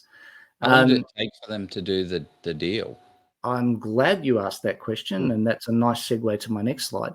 But in terms of the purchase price, it's sub $600,000 purchase. There were some costs, even though there's no building here. There was planning, subdivision, consultants, a few things that have to be taken care of, the demolition, and so on as well. So total costs just over $700K. Each of the 3 cheap. Finance, and so like I say, it's all scalable, isn't it? Right. Yeah. So depending on what you've got to work with in the way of a budget, you can look at more expensive or less expensive areas, as long as you understand, that starting at the end perspective of making sure that the product's in demand and working backwards from that. So here, the land components on each of these sold for $365. So obviously there's a building contract that the buyers have on top of that. So they pay more in total than $365. But in terms of what our member here received in sales values, it was mid 300s for each of them. Got to take out those selling costs. Agents always want to get paid for some reason. It's a bit of marketing, and you've got that GST because what you've created is new land, so it still attracts GST. The estimated profit on this, though, was $287,000. Now, the average income in this country is what, 90 grand, 100 grand, in that sort of range. So that's 2 to 3 years income for most people. But what about tax? Well, your own income's before tax, isn't it? So just treat this the same way. The question was, how long did that take? That took less than 6 months into settlements. So you think about that. If your bank balance, because you get all the original capital you put into the deal back as well. So if your working capital went up by nearly $300,000 in 6 months, would you feel like you're on track to either, in a number of years, achieving that $2 million target for your investing capital for your passive income, or maybe I can take some of this cash and work a few less hours, or do a few of these and get to the point where I go, you know what, I don't need my job anymore. I'll just do this. And that's the sort of the path that we're talking about here with this active investing strategy. That's an unreal deal. That is awesome. In 6 months, someone was able to make 287 grand. Yeah, I mean, how did they validate is this going to be most people's first ever property development type deal? No, it isn't. And this particular member had done a few deals before, but this is the sort of thing you build up to, and it doesn't take years and years and years and years to build up to be able to do this sort of deal. What it takes is understanding how to read that market, how to understand the end values, working backwards from what people are actually buying, and figuring out, what do I buy the site for? Being able to How did they? I'm just saying. So the property with as a 680 odd square meter block with the house on it, that was bought for what, 580, and then there's a 200 square meter block of lands that was selling for 365. What happened there? How did that did they just buy at a ridiculous price, or who was? Well, they understood how to spot value, and they understood how to put the deal and the numbers together in a deal in a way that would actually make sense. So would it have made sense in this instance for this developer to actually have built the houses? Would they have made this sort of money? Actually, they probably wouldn't have. So they looked at the different scenarios. What if I build it? What if I just sell the blocks of land? What if I do them as a house and land package? Where can I get the optimal profitability? And this was the ideal scenario for that particular deal. I'll throw this question up now. So, person said, at what price point would you decide to sell or keep whole part of? I've got probably a question. Probably answer that is, I'd look at the both options. So option A, option B, option C, if there is an option C, and then say, okay, well, over what is my return? What is the percentage return? What dollar return is it? And then say, well, okay, I like the looks of that one. That's, I mean, I don't know if there's an exact number, but yeah. Well, also it's your goal. If I want to Yeah. I've got $300,000. That's now tied up. That's now tied up capital that I can't touch or use for my next If development. you I mean, leave it in the properties, correct. I leave it in the deal. Yeah, yeah, Yeah. So if your goal is I want to get out of my job as fast as possible, you're probably going to recycle that and reuse it to amplify your ability to do more deals like this or different to that to help keep you moving forwards, as opposed to locking it up. If your goal is I'm happy to stay in my job for the next 30 years and I think this is a growth area where these properties will do well over time and I don't need the borrowing capacity and the equity that's tied up in them, great, leave them alone. But what we find is most people who are trying to achieve financial freedom in a shorter time frame can't afford to do that. So they'll tend to treat it as a business activity and turn it over. yeah, yeah. And is there a platform or a tool that kind of works this stuff out? Because this just seems like a pretty basic math equation, right? It's how much are development selling for, how much is land selling for, and how much is a big house with how much is 650 square meters? That's only 220 square meter lots. How much are they selling for? And then is there technology that's doing this? Look, there is technology and it's getting better and better. It's not a substitute for you having a feasibility spreadsheet. So we use a lot of templates in the program just to try and make this a little bit easier for ourselves. Yeah. So we're not having to constantly recreate these things, but getting the numbers into that template and doing the research. I don't want to downplay that there is effort involved in researching the market and all that, but there are tools that accelerate that. There's things like RP data. There's various other tools out there that will help you understand what is selling, what are the characteristics of what's selling, and you can dump information out of that to help. So there's certainly tools out there that make the best use of your time. They're not always or even often free, the best ones anyway. But there are other tools, ArchiStar, Landchecker, and so on, which will help you understand what is being developed or can potentially be developed in the area as well. ArchiStar's got a great free plan as well. That it's not going to give you the development aspects, but it'll give you the flood zone, fire hazards, and all of that. Exactly. Okay, what's this one? Townhouse. Okay, so let's say we do build this time. Exactly. So that's another example selling the houses. last few months. So New South Wales, I think this isn't too far away from somewhere where you guys might have something. So this was actually bought during COVID. So it was a fascinating time for us being actively in the market and our members that during COVID, so many people were sitting on the sidelines too scared to do anything. We were looking at the trends, we were looking at the opportunities in the market, and we were going, this is an awesome time to be in the market. And so this was one of our members took advantage of that opportunity, bought this 1,000-odd square meter site. It's a bit of a bumpy site, as you can see there in the photo. A little bit challenging for a novice. He's educated, he's done a number of deals. So it's a bit uneven. It had an old house, although it's not a heritage house on it. A few other issues that needed to be navigated, but nothing too extreme. He had to build a driveway over a watercourse. So he had to build a bridge as part of this. But he bought the site for 1.14 mil. Settled that purchase in July 21, mid-COVID. Took him about 15 months with the planning and build, and with a bit of time at either end. The whole thing was end-to-end 2 years. Sold just in August last year. So that was the would have been a pretty good time to sell as well. Oh, actually, great time to buy. Interest rates going up, a bit of fear in the market and all of that. So again, you can't control the market. You have to adapt to the market. And it helps if you know what you're getting into when you buy in terms of what your margins are and how much you can tolerate in terms of change. Well, let's have a look at this one. So total build cost here, including those compliance and consultant costs and building a bit of a bridge over a ditch on the property. Built these 3 homes, bit over $2 million all up. That's what they looked like in the computer generated renders. They sold combined for over $4.4 million. Again, knowing selling prices going into the deal, having an idea as to where they should be and being conservative in that. These sold for more than was anticipated. Ridiculous. Because the market had come up a little bit, but so had build costs. So the actual numbers in the deal looked something like this. So we've got our purchase price, all those planning, design, subdivision costs, demo compliance, all the project costs, the construction costs, finance on commercial loan terms. So for something like this, it's not necessarily about your own income. It could be about having sold off the plan, or it could be about using a bank that's not so fussed about your own income in the commercial space. So again, there are ways to work around the lending side of things on a project like this.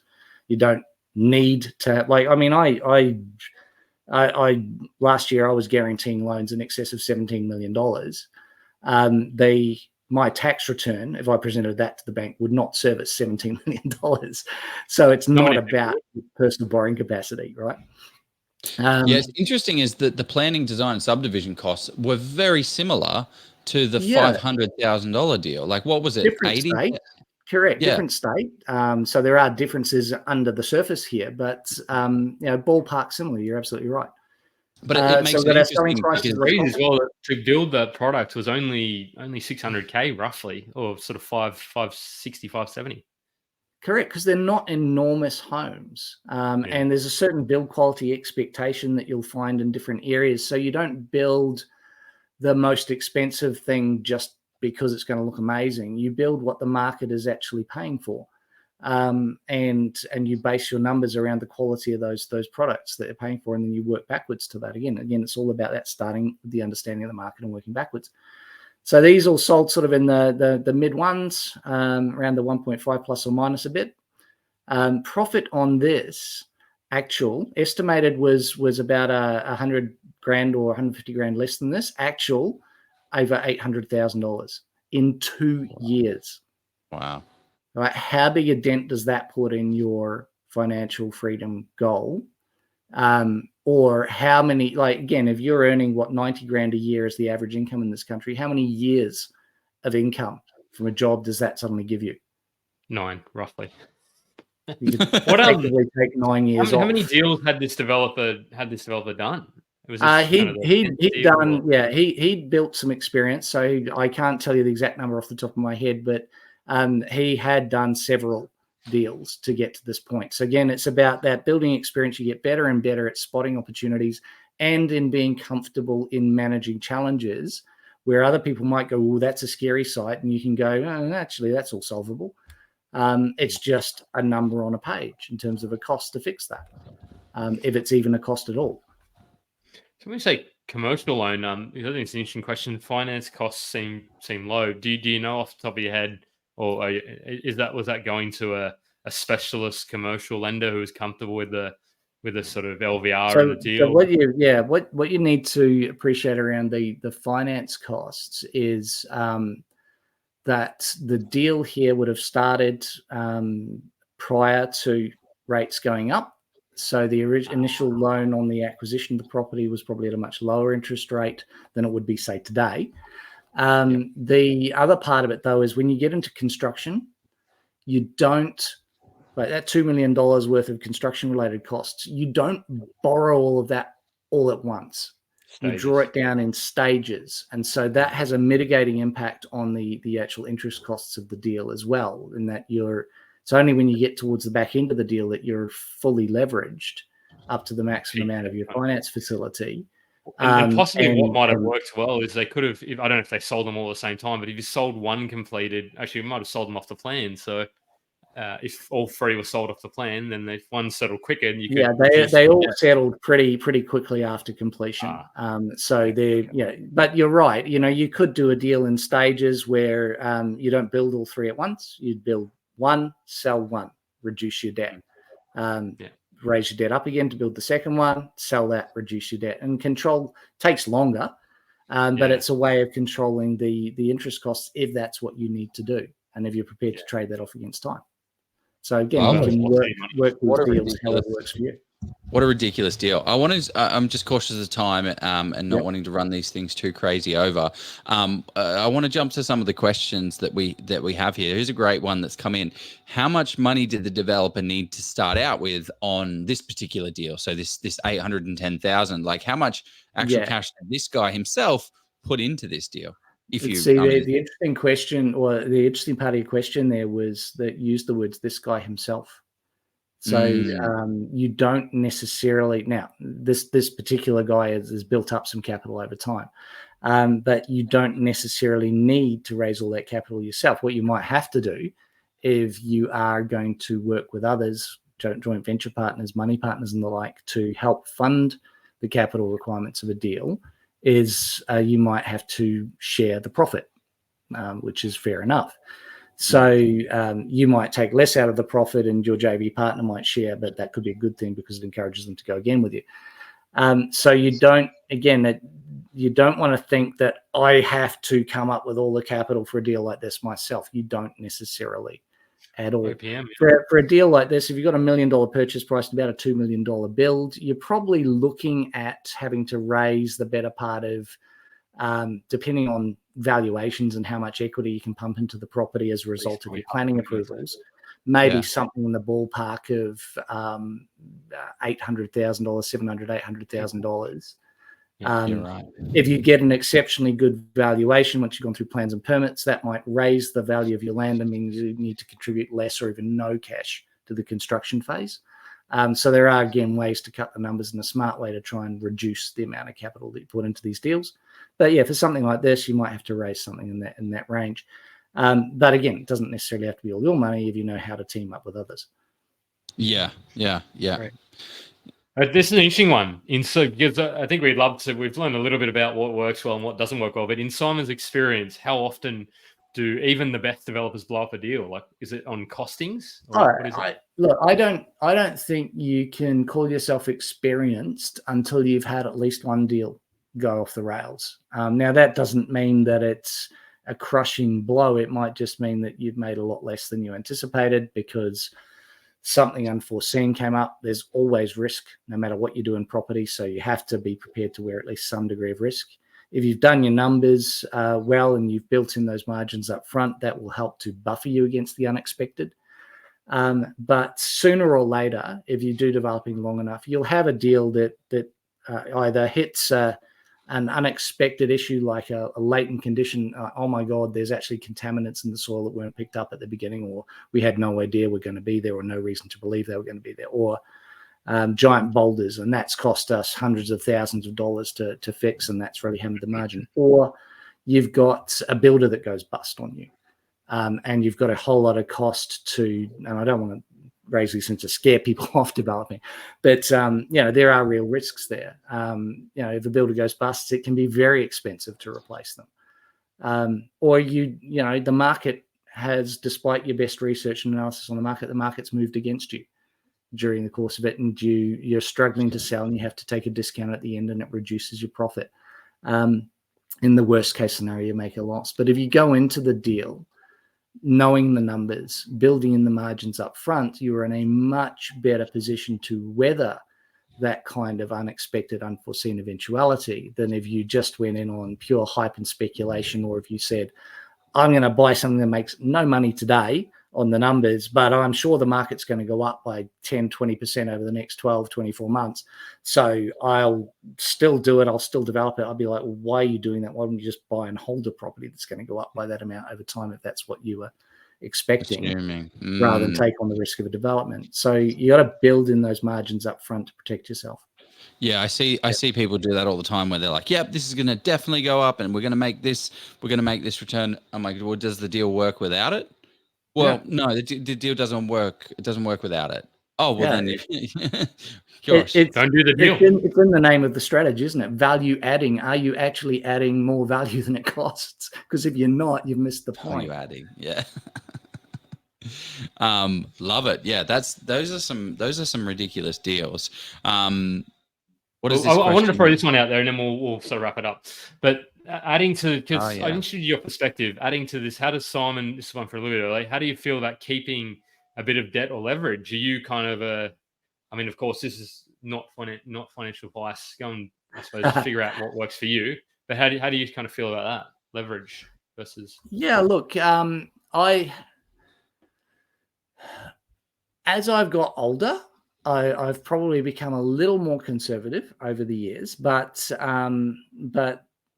I'm not afraid of leverage. And this is a very personal thing. Like, everyone's got their own appetite for risk. But I'm not afraid of borrowing up, and I'm not afraid of extending myself a little if I'm really comfortable with the numbers in an opportunity, and extending a little is going to help get that deal over the line, whereas it otherwise might be an opportunity lost. If I'm holding property, I am comfortable with anything anywhere between typically a 60 to 80% LVR. Would I push beyond that if it was the way to get capital to do a U-Butte deal that had fallen in my lap? Then I personally probably would. Whether other people would do that, that's up to you. Am I afraid of leveraging up my own home? Personally, no. Lynn and I had conversations many years ago that until we ultimately found and decided on our perfect dream home somewhere, that we would always be comfortable with our own home being at some level of risk and leverage against it if that was what was needed to get a deal over the line. So it is personal and subjective, but I don't have an issue with leverage personally. I guess I've got enough faith that if I needed to get rid of some debt quickly, that the way we select properties and the way we do deals, if we needed to sell something down quickly to release capital, we could.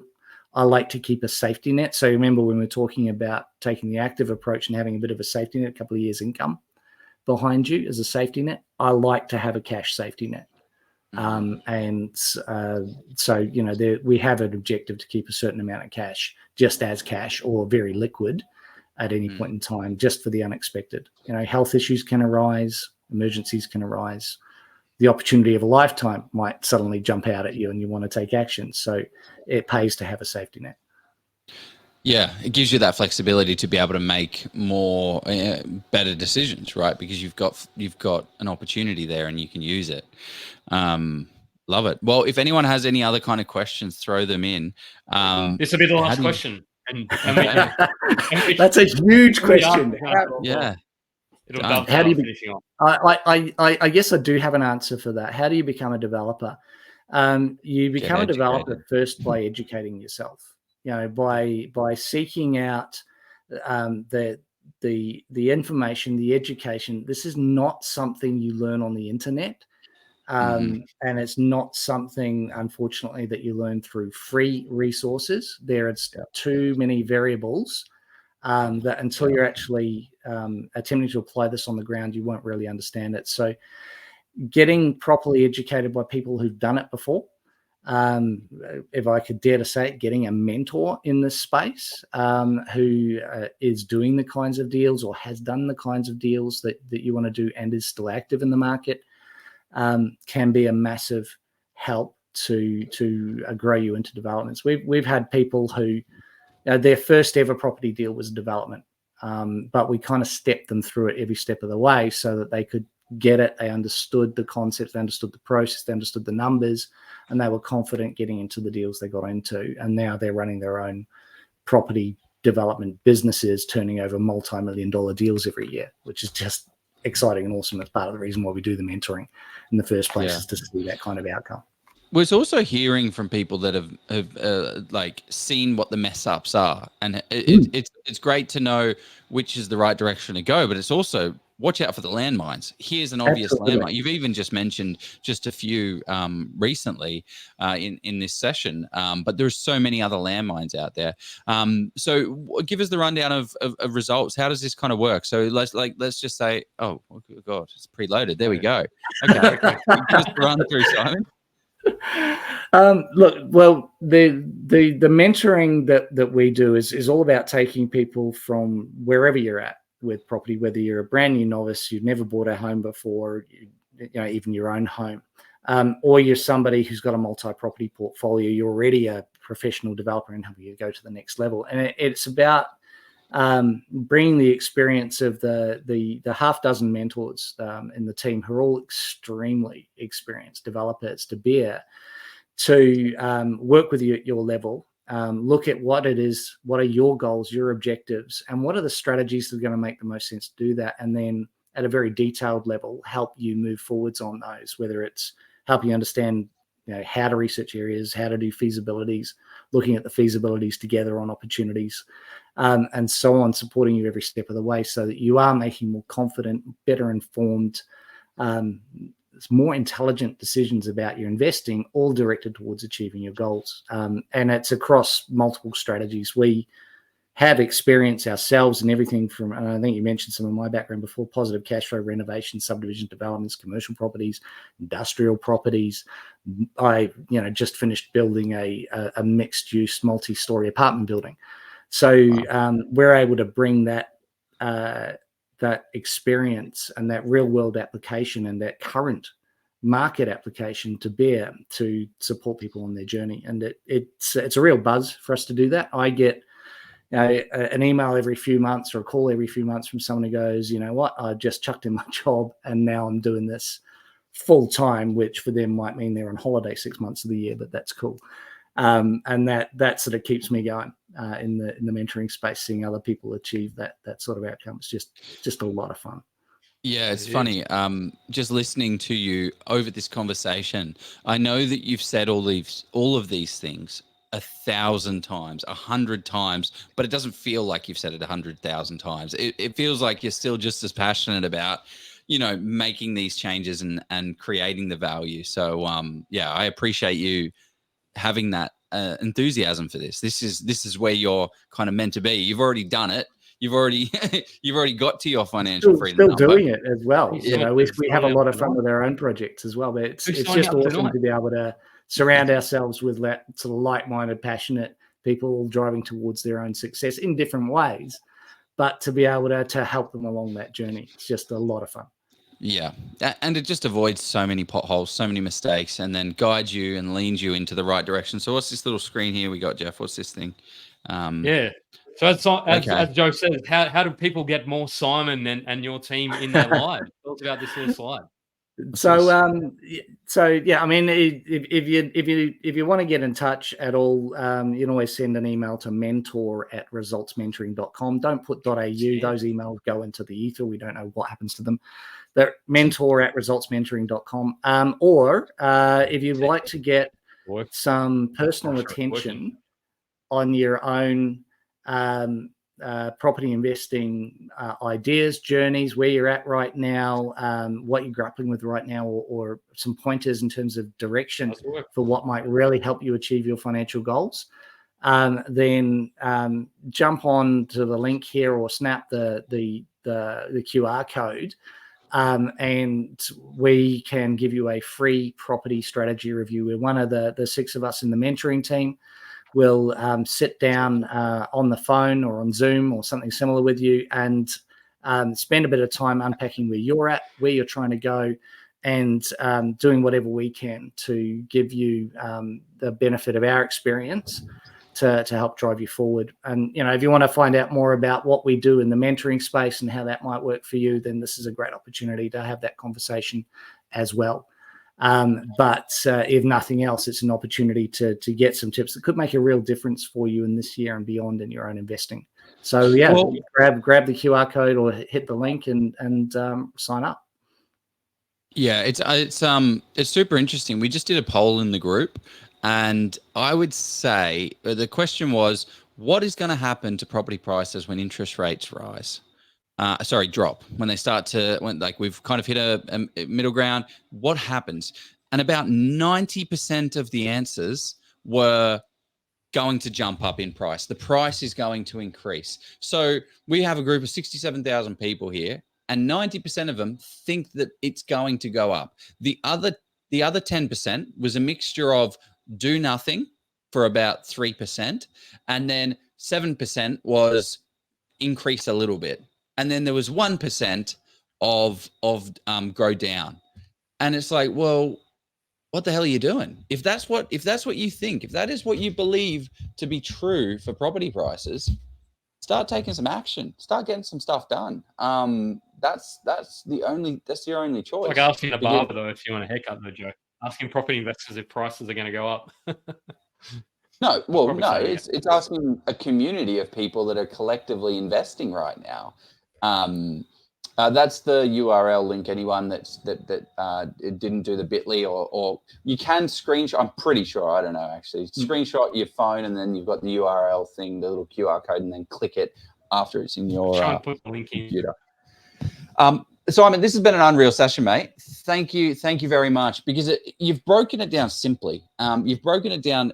How do I? What is my freedom number? And that makes you think. Well, I make $105,000. Can I replace that? Yeah, you can, and it's not going to take as much as you want. I think there's so many insights on here. I think if people are new to this, you rewatch this and go through it again. Well, jump on the strategy session. It's well worth a conversation. But I appreciate you doing all of this, mate. It was great. No, it's been a pleasure. Yeah, thanks for coming on. Welcome, Brendan. It's been great to have you both on. Oh, awesome. There Thanks, you guys. go. Well, check out Results Mentoring. Have a chat with the guys. Have a chat with the girls. Start taking some action. Have a good one, guys. Let's go buy a property. We'll see you soon. Thanks, guys. See ya. Go get financially free.